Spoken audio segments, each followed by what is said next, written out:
Alright, let me give you a tour of what I've been working on the past few times I've been here. This is the outside door. I don't know if I'll get to this today. The entrance probably hasn't been painted, or actually like significantly since it was constructed. So I've primed over the metal because these doors and the frames are all metal. So I primed over that. A little bit of rust on here, so I painted all this white and primed it. Of course I did the walls last time. We needed a new windowsill, and Skip took care of that. This carpet's going to be redone completely. The kitchen countertops are going to get resurfaced. We'll keep the oven, install a microwave.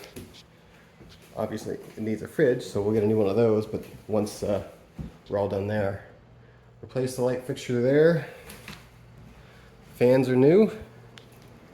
These grill grates are original, kicked in and crummy, so I found a place online that has them, like a surplus dealer. It should work, or at least we'll make it work.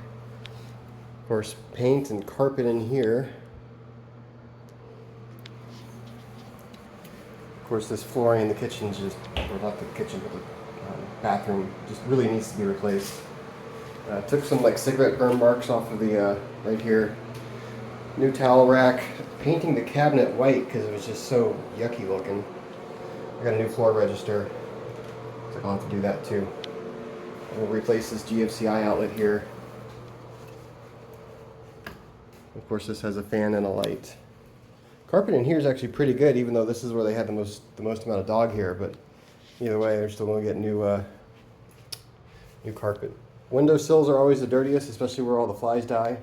So that'll get cleaned up and all. So just have a toilet paper holder to put on.